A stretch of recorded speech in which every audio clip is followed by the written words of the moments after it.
surround yourself with musicians that are better than you. As a player, I mean, you got to read the room. Okay, so maybe you're stuck here.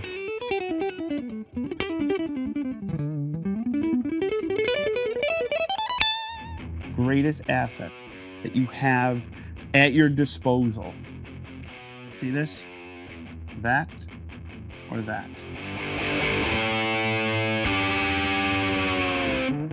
How you doing, Dinesh? I'm doing good, Joe. I'm rebranding myself. Well, that was the part we were talking about how to use a Bigsby properly. Yeah, and there's no rules. You just can't pull up on a Bigsby like a Floyd. Now, and the added gain comes from the Bigsby, or? What are you talking about, gain? This is as clean. Oh, it's on the clean channel. Got it. This is not even plugged in.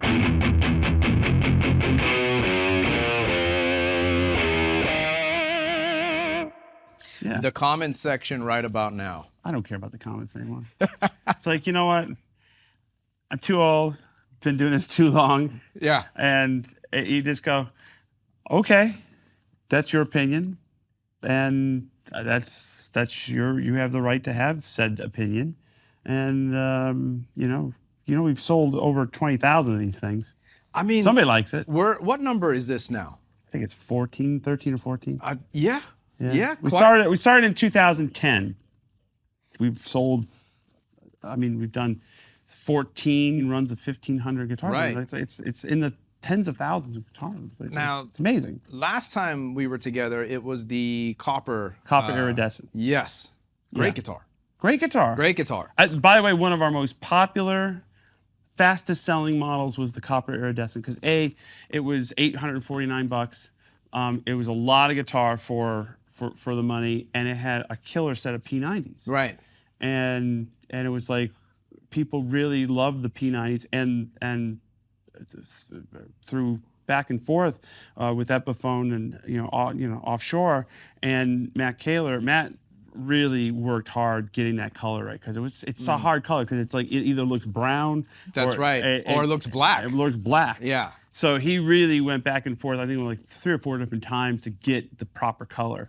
And they came out great, and they sold really, really well. But now here we are a year later. Speaking of black. Speaking of, now we're doing all black. Don't have to worry about getting the color right on this. And this is the replica of the 59 2-pickup Custom, which, for those out there who don't know, it's, they made a lot of 2-pickup Customs starting in 1968. They made thousands and thousands and thousands of them. And they just never made them in the 50s. So there's like probably less than 20 original 1950s 2-pickup Les Paul Custom. Right, because I am familiar with seeing the 3-pickup one. They're almost always 3-pickup. Okay. And for the exception of a short run in, I believe, 59, most of the ones I've seen are in 59, and all kind of in the same serial number range, 016 something. I believe our CEO has a 2-pickup Custom that I saw at his house. And his guitar and my guitar are pretty close to serial number, like 20, 30 numbers off. So it was a batch of them. And mine has a 5-speed manual shift. There you go. Heavy clutch. This thing looks good. It looks good. Come on. I probably knocked it out.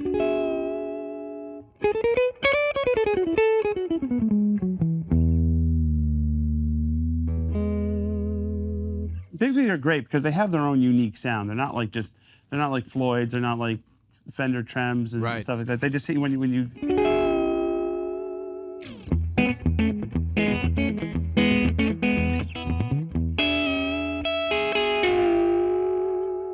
Instant. It's like modern music instantaneously. It's like the most modern stuff you're hearing on the radio. Right there. That one chord. Yeah. It's like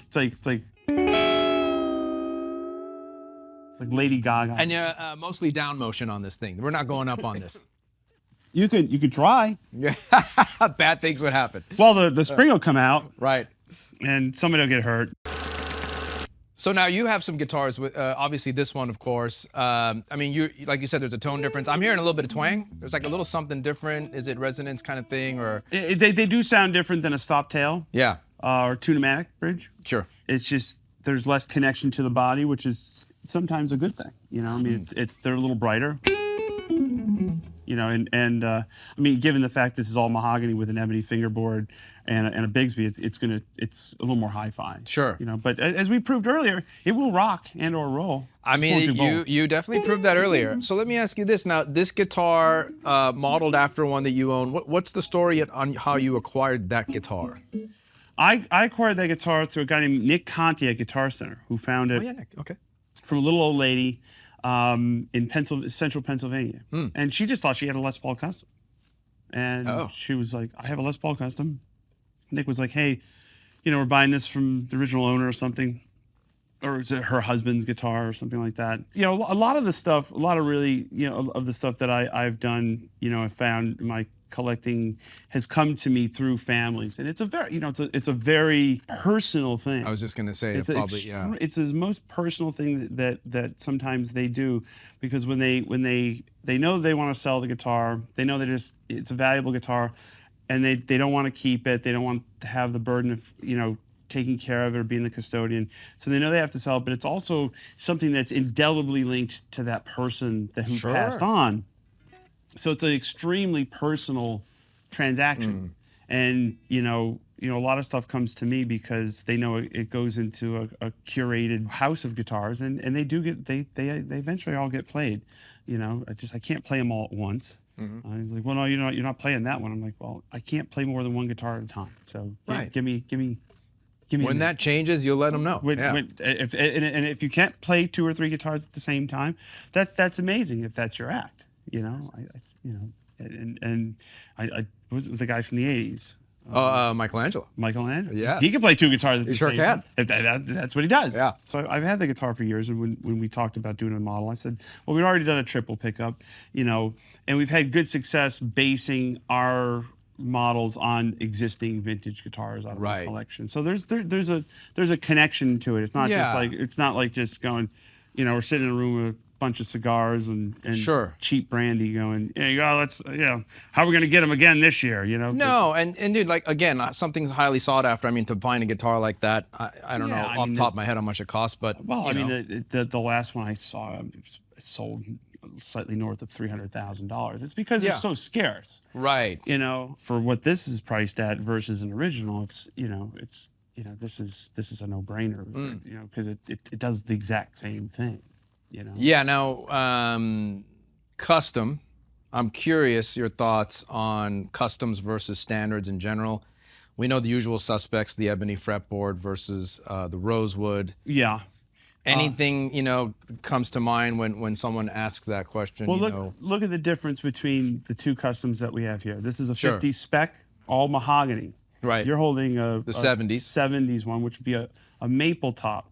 That's right. And they started putting maple tops on them in '68. And a lot of your favorite rock and roll songs, from Mel Galley, to a lot of your rock and roll '70s big arena rock was done on a maple top Les Paul Custom. That's right.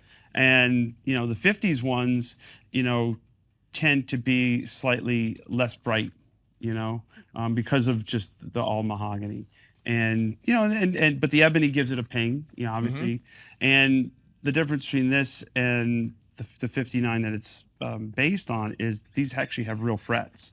The original Les Paul Customs were called fretless wonders. It even said it on the tag. That's right. Yeah. Les Paul Custom fretless wonder. Yeah. And that's because Les wanted to put real heavy strings and get the action as close to the fingerboard as he possibly can.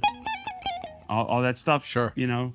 And that was because in the late 50s, especially in the context of Les Paul, nobody was doing,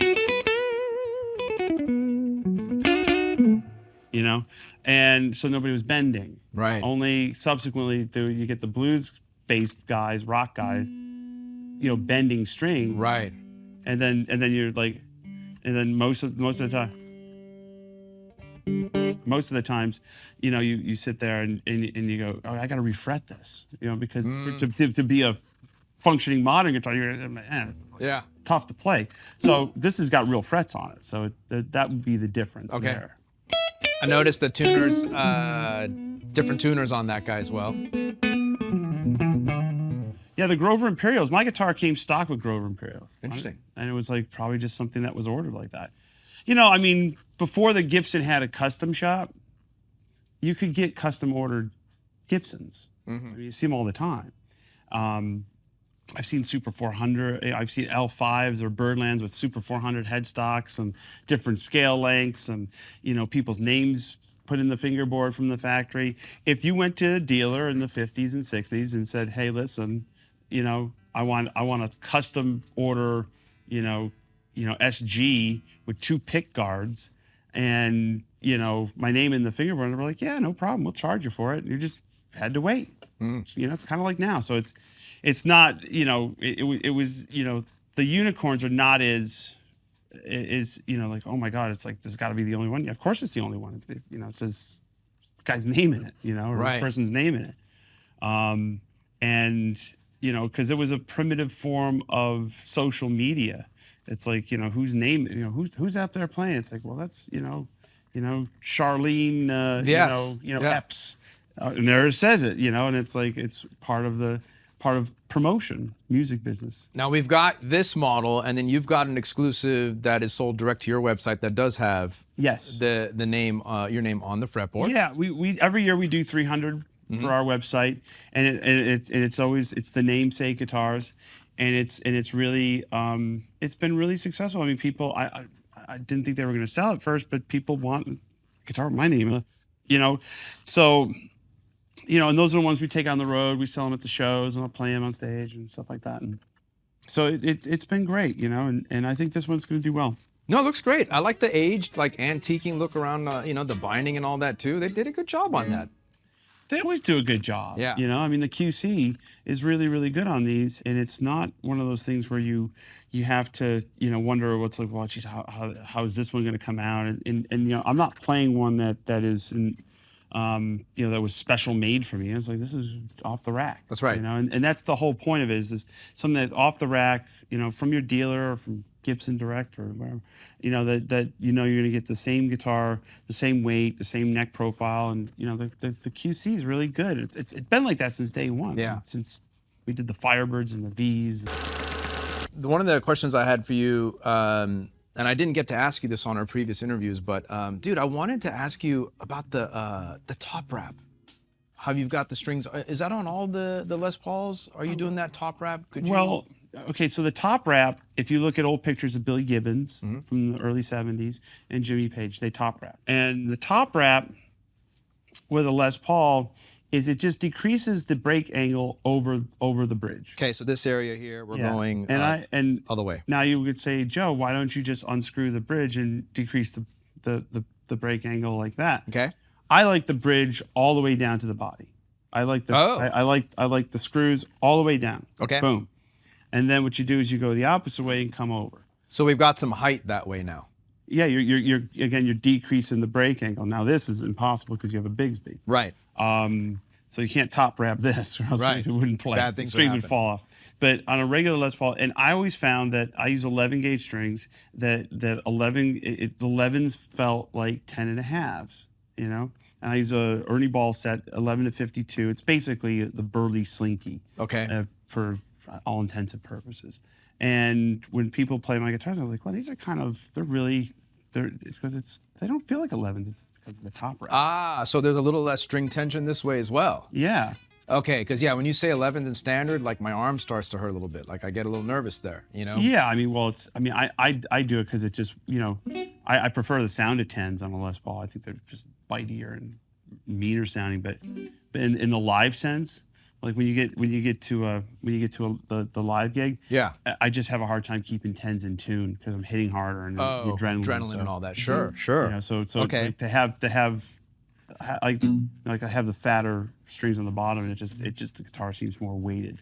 So the top wrap is happening on your Les Pauls and the SGs? Generally not the SGs because those either come with the Maestro or the Sideways. Okay. 335s are a case-by-case basis. It depends on the break angle of the neck.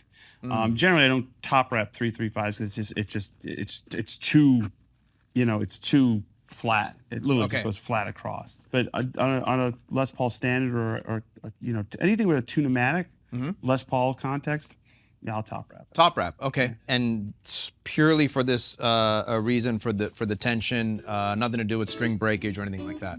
Just purely for tension and feel. Well, you know, Mike Hickey came up with this this technique where he would put the ball end of a string through the string and then go up and over. So you have it, and basically what it was is you're keeping the wrap of the string that would normally now break over the tailpiece.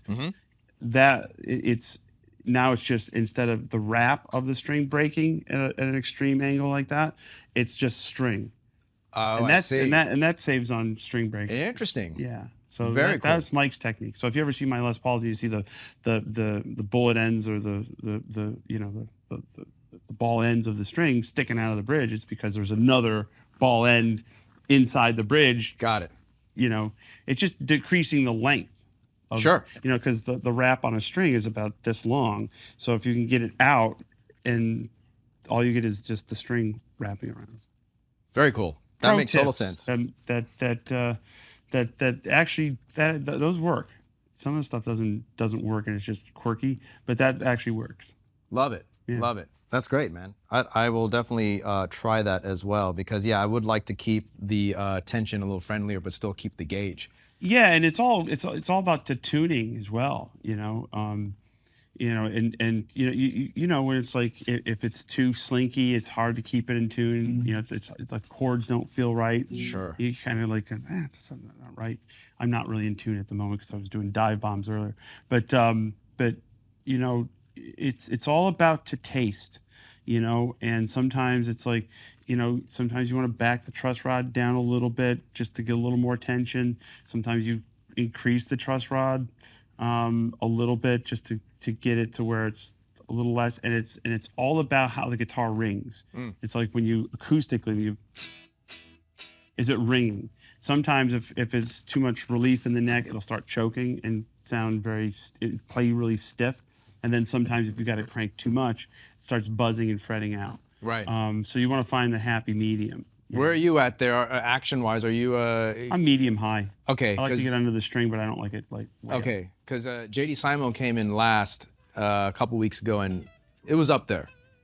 He's a monster, and you know, I mean, JD goes down a multitude of rabbit holes. You know, like, so he'll mess around with that. You know, I've had the same setup on Gibson guitars for my whole, basically since I started playing. Wow. Okay. And you know, 10s were always not an option. I always used heavier strings on Gibson because it's just the nature of the guitar. And Gotcha. That's great. Okay. but yeah, I mean, you know, when you talk about setups, it's so personal. It is so personal, and there's no right or wrong. There's no anything. It's like, is this the way, you know, like people hand me a guitar and you're like, I don't even know how this person plays it. Oh my God, this is, can't get anything out of it. But you hear them play it, you're like, my God. Yeah. I mean, that it works for them. That's interesting. Yeah, that totally makes sense. Wow, because you know, there is the rabbit hole. There is the rabbit hole, and you said something just now where I mean, something that you would ask yourself now that maybe you wish you had known sooner, when, you know, coming up, that you would have said to yourself, you know, the Joe now to say back then, it's like, a lot of us had to go through a lot of, you know, the rabbit hole is very easy to go through. And you get stuck there sometimes instead maybe of the playing. But I mean, is there things where you're sitting there going, yeah, I wish I could have known that a little bit sooner, but it came at the right time? Yeah, I mean, there's a lot of things. The way you wrap strings at the tuner is a big deal. You know, just jam in there and wind away. The use of some sort of silicone, substance, whether it be the old trick, which is a number 2 pencil. You just grind. I'm still on that. I'm still on that. Yeah. You got to have some sort of, because a lot of times, it'll catch and it'll affect the tuning. I mean, that was, something I learned, later in my career. Because you're just like, that thing doesn't stay in tune. It's like, there's no guitar that doesn't stay in tune. It's just not set up properly. Or it's not set up to win. It's like give them a chance. Right. Set up, right. Thank you. If the nuts are too tight or strings are too big for the nut, it's going to hang up and it's not going to stay in tune. Yes. But there's no bad guitars. It's just here's what it is. I mean, and you talk about a trem guitar, you talk about a Bigsby, you talk about Fender guitar, it's like you can get them well in tune and stable. It's just there's just some fight you and some just come right up. Right. And again, there's no right or wrong. It's so intensely personal. Yeah. I am. I would say me, and I might be speaking for other players out there too. But it is a personal thing where sometimes you play someone else's guitar, and it's like, man, wow, I can't really express everything I want to express. We were talking about this, acoustic versus electric thing, where it's like, you're at a party, maybe this happened growing up, but it's like, someone hands you the guitar and it's an acoustic. They're like, hey, can you play some Stevie Ray? Oh, are you that guy at the party? Really? We got a guitar here. Like, oh. Right. And it's like, sometimes you get put on the spot, or it's like, play hey, Wonderwall. And it's like, well, I want to have my setup, want to have my thing that makes me feel comfortable. And then, there's that balance of like, well, if I do show up somewhere, it's just that comfort zone of knowing what you want versus, spinning out on it, right? And then you're just doing the playing. Yeah, as a player, you got to read the room. You got to read the room. Yeah. If you're getting called up for a jam, called up for one song, there shouldn't be a technical team in tow with a pedal board the size of a Fiat, okay? Right. Plugging into an amplifier for a 3-minute jam. Just plug straight in. Yeah. Okay? We're not making our careers here. And we'll just use the volume control and we'll figure it out. It's like an F1 pit crew. They got 18 cats coming out, with helmets and things like that, setting it up, looking for stage power. You got to read the room. I've seen you come in now multiple times. We always have just a straight up amplifier here, nothing fancy. There's no pedals, and you come in, you dial the amp up pretty quickly, and then you just kind of do your thing. And I think a lot of times we get caught up in, is the tone right? Is the volume right? Is the and that's one of the things where some of the things that I wish I would have learned a little bit earlier too, where it's like, well, let's not just worry so much about the gear, but let's make sure that the gear is just doing what it needs to do. Exactly, right? And if you need a green box, you want a tube screamer, something like that, great. Just stick it on the amp and go. And it's like you got to read the room, right? You know what I mean? If it's your gig and it's if it's your situation and you set it up, then by the way, go down as many rabbit holes and plug it all in, and because that's your gig. If you're sitting in with somebody, that's a little different story. If you're in a jam, here's the greatest asset that you have when you're on stage, and I've been on stage plenty of times with 5 or more guitar players. You know what the greatest asset that you have at your disposal? See this? I'm panning this. That or that. When somebody's soloing and there's 5 guitar players, this shouldn't be on. It should be off. Leave some space. Right. And then when they point to you, then go for it. It's you wanna make music for music's sake and not your sake. Yes. And it's like the days of those Ralph Macchio, Steve Vai, Jack Butler kind of duels are long gone. Right. And it is so unappealing. It is so unappealing to sit there and watch that go down. It's just like, we saw this, and everybody, the only time I'll do it, and it's fun because I love the man and we have such a mutual respect is when Eric Gales gets on stage. Oh, there you go. We both know we're going to get a black eye and a bloody nose. Okay, sure. We're going for it. Yes. But the crowd loves it. And that's why we always talk about it and like, okay, we'll see at the end. Right. Yeah, and that has a purpose because it's a spectacle. It's like P.T. Barnum and a juggling polar bear on a unicycle. But all other situations, you want to be respectful to your fellow players, totally. and you don't want to take 16 choruses. No, but like when you talk about like don't take 16 choruses, take 2. Right. And pass the baton. And again, and it's like you and Eric Gales up there. It's like you guys are speaking similar languages too. So it's like it's a good, healthy, It's back and forth, and it's fun conversation. It's a conversation, Yeah. and it's fun, But you want to walk up there and take, oh,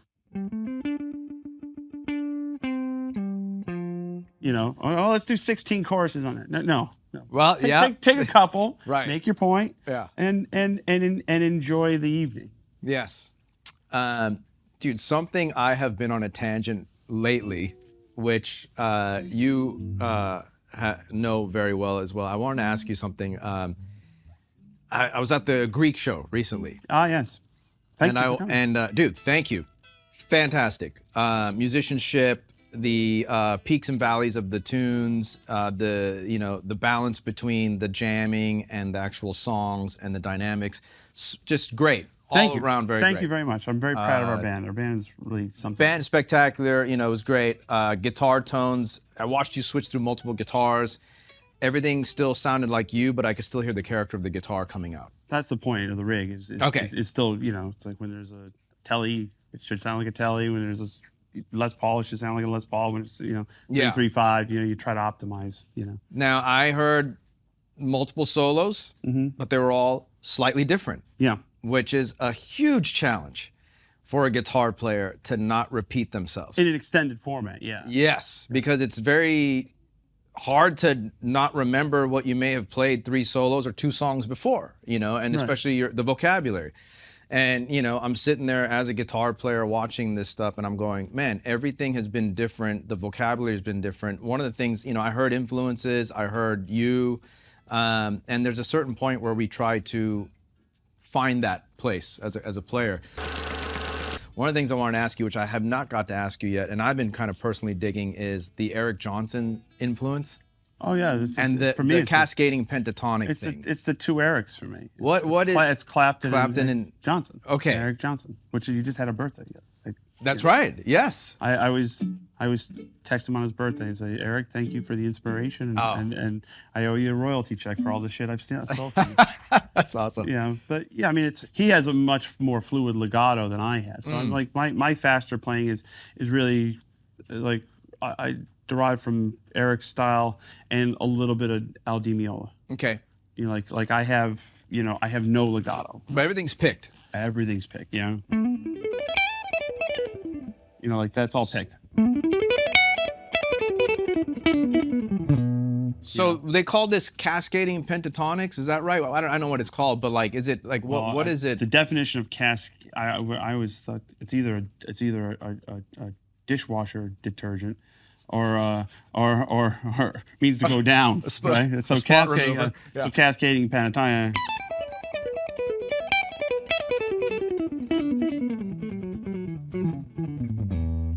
I guess going down. That's fantastic, yes. Or ascending pentatonics would be going up. Going up, yeah. Right.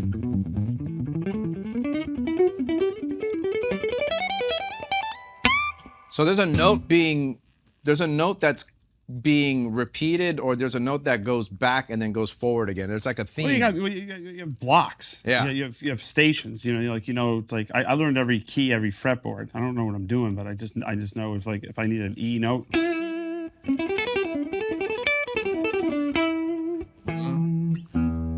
Right. That's not to say it's the right way to do it. There's just a way to do it. Sure. There's a guitar player that feels that you're not a musician unless you can just pull it out of your. Yeah. Okay. Well, there's ask BB King. Well, I got you. Right. I see what you're saying. Ask BB King what he thought of that. But no, it's good to have it's like a transcontinental flight. You've seen a lot of ocean. Okay, but what you don't know is there's a few islands along the route, which there's something wrong with the plane. You can land it. That's what you want to do. Right. Find an island. It's like we're in the key of E.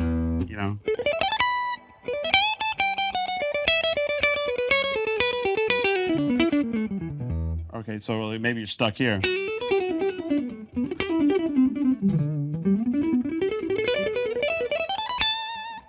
And then so you just know there's a position here to land. Yes. You see a lot of that in between. And then all else fail, just go. You know. Yes. With the Bigsby. And by the way, when all else fails, just stop. It's better than clamming. You know? Yeah. But you know, I mean, a lot of time, and the thing is, it's context of timing. Yeah. You know, because you don't want to get ahead of it. You know, you don't want to just it's just you want to kind of bob and weave and groove and have some sort of groove with these things. It can't just be so linear that it's just that it becomes you're just putting notes in for no reason. Well, it sounds more musical when you've got that, when it's, And that's what I used to love. I mean, like Al Di Meola is one of my favorites, but yeah, he had this great ability to where he would do these like.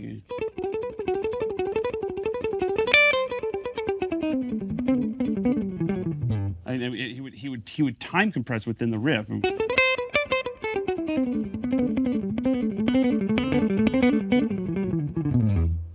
And then finish it. And you're like, oh my God. Yeah. And like all this. And I love his acoustic stuff and I love his electric stuff. And my sound on electric is really based on the articulation points of a guitar unplugged. I can't have any kind of squish. Oh, interesting. Or the recovery rate of the note has to be fast because I'm picking everything. That's what I was gonna just say. Okay. So I'm not like. Right. So the front end is fast. You need the back end of the amp to be fast too. I need the note to come back and be ready for the next one. Right. Okay, that makes sense. So that's why I use lower gain. I use a lot of gain, but I use lower gain and an amp that normally has less gain than the main amp, just so it kind of cuts through and gives you that kind of. It's almost like putting tacks on the piano keys. It just gives you that ping and that articulation. And because if I have an amp that is too gainy and too squishy, I'm kind of out of business. Okay. Because I'm just. I'm waiting around. So it's for me, it's easier to play fast, clean. Yeah.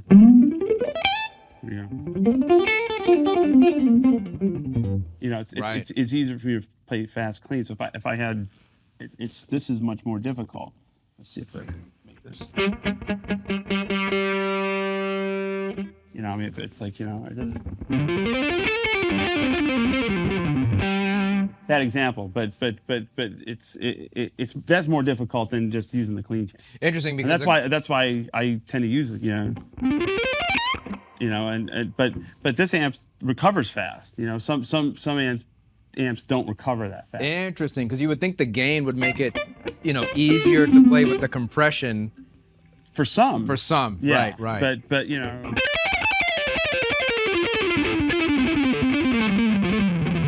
I mean, like it gets a little loose, Oh, wow. As opposed to.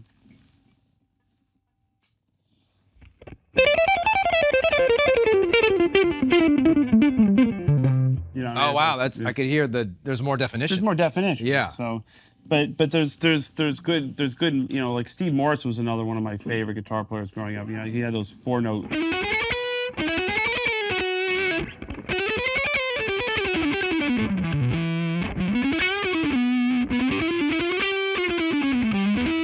Chromatic stuff, which I don't do very well, but like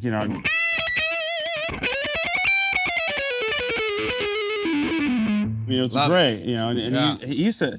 If you watched him, he had that Music Man guitar. Yes, and that's right. He had that blue Music Man guitar, and he had all those different pickups jammed in there. So he'd be go,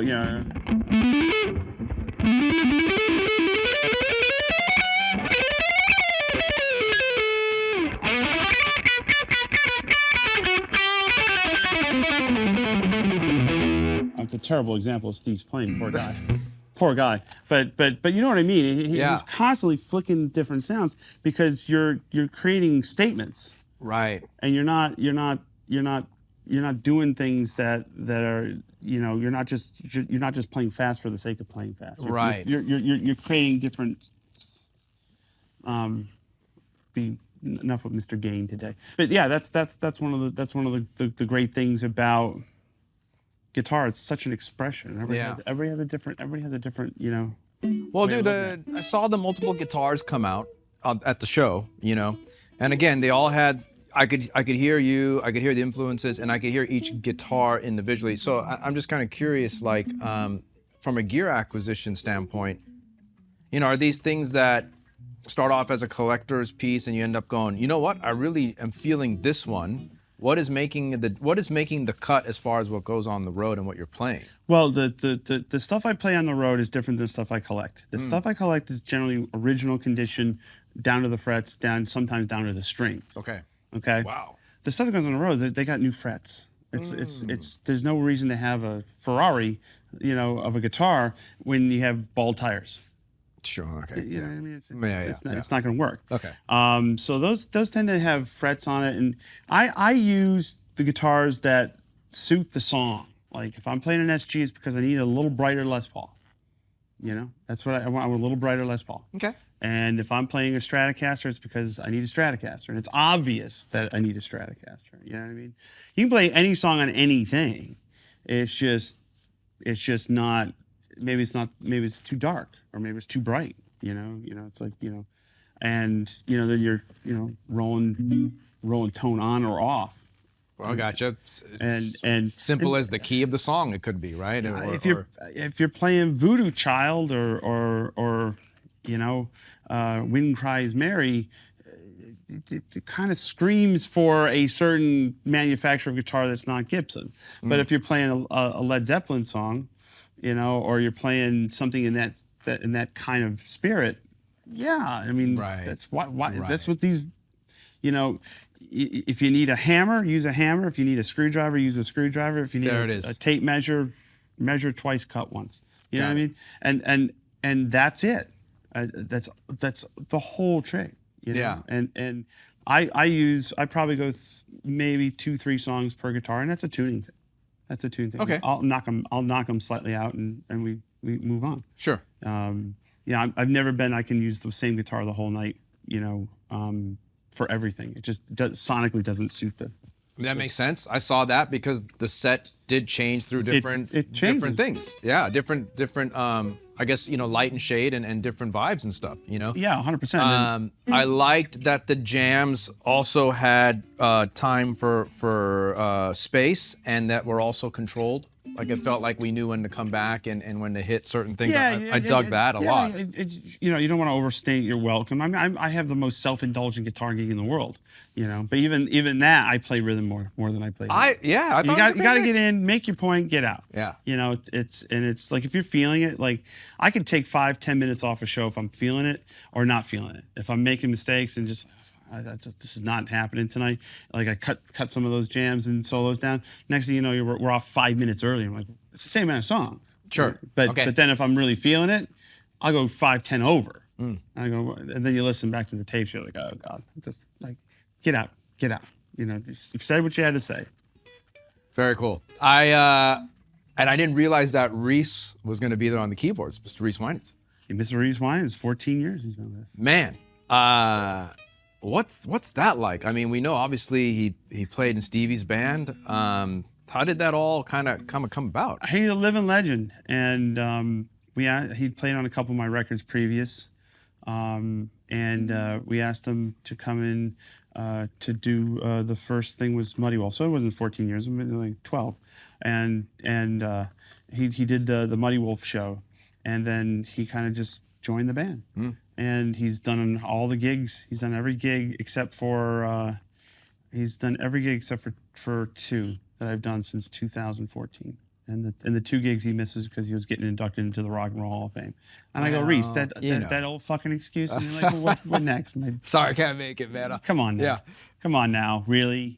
So he got inducted in the Rock and Roll Hall of Fame with Stevie Ray Vaughan and Double Trouble, and it's not lost on me how blessed we all are in our band to look. I get to look over to my left and see that guy. You know, right. We used to idolize him. That's right. In the '80s with Stevie, and then there he is, and he puts the hand up, and you're like, there it is. You know, there it is. Like, that's the move. And Josh and I have a hard time not geeking out over that because we were such fans as kids. We grew up with that, and Stevie was such a big part of anybody who's in their mid 40s, late 40s went through Stevie at some point. And they had the fedora phase, the tube screamer phase, the faux beat up Strat. You know, you remember the ones that take the Squire and you start hacking it with the you know, with the screwdriver, trying to get the wear mark, because God forbid if you actually did enough gigs to get the real mark to actually wear it out.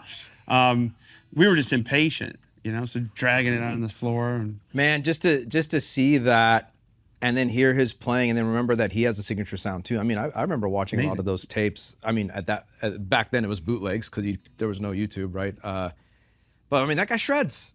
Well, yeah, I mean, you hand him a solo, and it's like, oh yeah, and he takes his own, like he does his own. Yeah, and the thing is, he plays a tactile instrument like we play a tactile instrument, but his is less tactile because it's a fixed note. Right. But he's a magician of the drawbars when it comes to the organ, and his piano playing and his technique is just beyond reproach. I mean, he is a true living legend. There's one Reese Wynans. There's no other, in my opinion, no other keyboardist plays like that and like him in the world. Yeah. And it's you know, when he walks in the room, other keyboardist players go, "That's a heavy guy. That's a heavy guy." Yeah, it was a pleasure to see it. I mean, whole band again, really great group of people. Seeing Josh Smith, Josh Smith, that's no joke either, right there. And Right. you guys do Better a great than I thing am. together too. And man, drummer, Lamar Carter. woo, really good, really good. I mean, you know, the trick is if you get lucky enough over the years, you want to surround yourself with musicians that are better than you. That's what I got. I'm surrounded by badasses who are much better than I'll ever be, and because you can't help but raise your baseline of music by trying to keep up with them. You don't want to ever be the best person in the room. You want to be the weak link, because if you're the weak link, then you got a place to grow.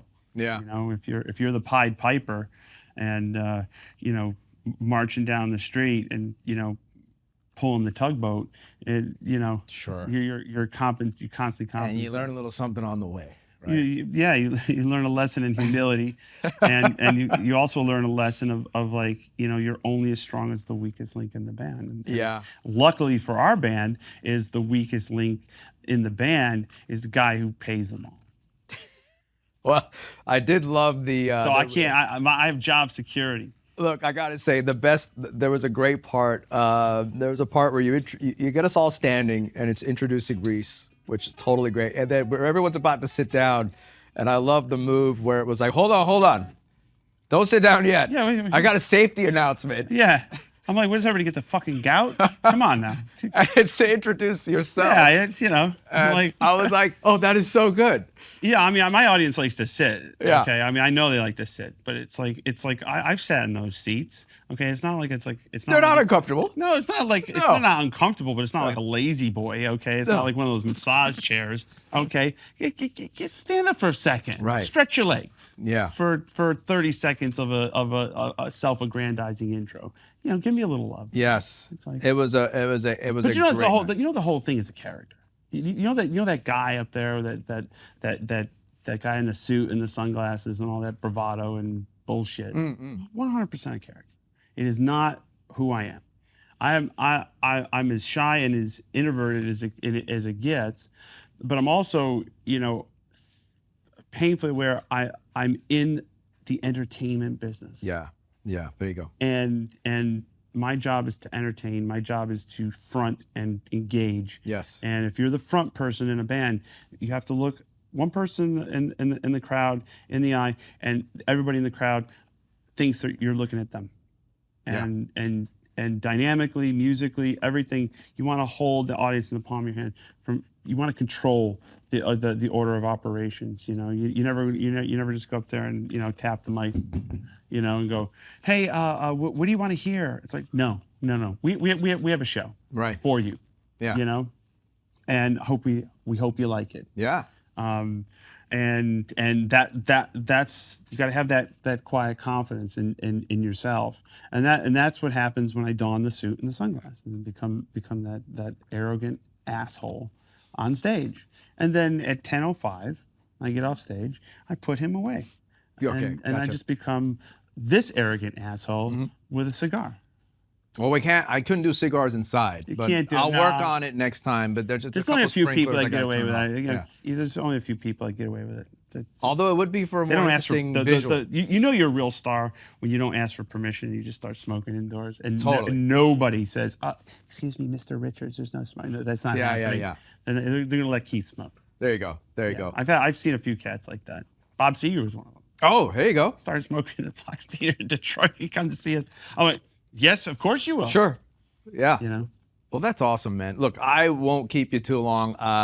You have had a long day with us here, and I really appreciate it. And I have to say, congratulations on another Epiphone signature model. Thank you very much. It's a great thing to see it. A really cool model, limited to 300 on your exclusive model, around 1,000 units on this one. Yeah. Really great to see it. Hear you play it today.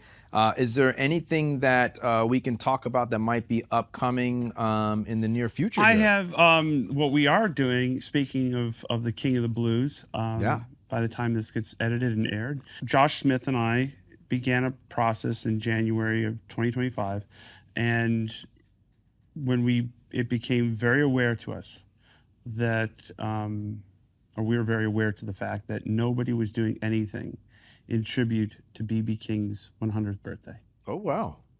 So we decided to do a B.B. King all-star tribute record. It's called Blues Summit 100. That's great. And the list of people on there and the people that have come in, I mean, we're talking George Benson, we're talking Shaka Khan. Nice. We're talking, I mean, the list goes on and on and on. Derek and Susan with Michael McDonald. The duet you never knew you wanted. What? Yeah.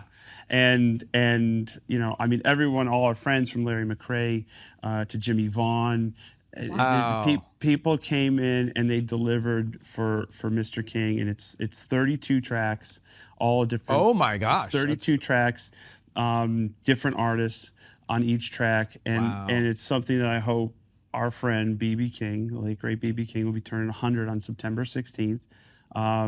Would be proud of, and it was a labor of love. It was like making 5 records at once with a deadline. But everybody showed up and they sang and they played and they brought it. Marcus King brought it. You know, Kingfish brought it. I mean, like everybody came in and just nailed their That's fantastic. and that's and that's, you know, something I'm very proud of. And B.B. King, I knew B.B. King 25 years from from basically 1990 to 2015, and he was always kind to me, but he was always kind to everyone. How many people in the music business, and especially in this town, do you know that nobody has a bad word to say about it? B.B. King was one of them. Nobody had a bad word to say about it, except maybe Albert King. They were kind of competitive, but anyway. But that's another story. We'll let them deal with it. But you know, the reality is nobody was going to do anything album-wise, project-wise. Sure. And he only turns 100 one time. Right. And I ain't doing the 150th. Right. Okay, because I'll be 97. I'm out of here. You're out. Know? Yeah. So at the end of the day, we'll have this record out in September. It's going to kind of come out in chunks, 5 tracks at a time, and the whole physical and digital thing will be out by the end of the year. And hopefully people enjoy that. And it's just people paying tribute to him, doing his songs, his, you know, and it's all backed up by by my band, and you know, we're all on it. Dude, great. And you know, just playing rhythm and playing drums, and it's like it's all, you know, and we did it in like 4 or 5 different studios. We'd get requests for songs. Days off, we go to Atlanta doing 4, 5, 6 tracks. Day off in Buffalo in the middle of winter. Here we are in the snow. Oh, I see. Okay. You know, worried that, you know, we're all going to fall on the ice. But there we are doing 8 more tracks. And by the time it was said and done, it was 33 tracks. 32 are completed. And wow. That's amazing. Yeah. What a great, occasion to celebrate. Exactly. I mean, like, how many guitar players? You have to go. That's all you know. B.B. I mean, King. part of the standard vocabulary. Come on. Yeah. I mean, you just know him with one note. Yeah. It's the vibrato. I mean, and the singing. Look out. Sure. B.B. was a singer. Yeah. I mean, when Frank Sinatra said he was one of his favorite singers, that's enough endorsement. Yeah. I mean, he was not just a guitar player. He was a songwriter. He was an artist. He was B.B. King. He could sing and play. He could sing the phone book. and you'd believe it. Yeah. So that's what we're doing. So I'm flogging. I'm flogging that, and That's great. and something for Mr. King on his 100th birthday. So it's called Blue Fantastic. Summit 100, ladies and gentlemen. Buy it now. Incredible. Actually, you can't buy it now, or download it or stream it. I don't care. Nobody buys anything. Oh, they will. I'm sure they'll buy this. That's all good, man. No, that's great. Do you really think at the end of the day, after my impassioned pitch and speech about our love for Mr. King and all these wonderful guests that are on there, do you think that everybody's going to go, you know what, this whole streaming thing's, we've been wrong about that. You know, Give me the 8-track version of this. I saw quite a few people at the Greek. I don't know. They are. People, you know. absolutely. But what I'm saying is we've given out the free samples, and now we live in a streaming world. So but when people watch this, what are they doing? You're not selling analog tapes of this broadcast. They're streaming this. Yeah, but you know what? It's coming from here. You're doing it. You guys are doing it from the right place. We're doing it from the right place. And that's it. That's what matters, man. Buy it, listen to it, whatever. Joe, thank you again. In case you didn't know, I'm Dinesh from Gibson, and I'm sitting here with the infamous, never imitated, Mr. Joe Bonamassa. Thanks. Third time? Third time here. Third time. Joe, thank you so much, man. It's been a pleasure.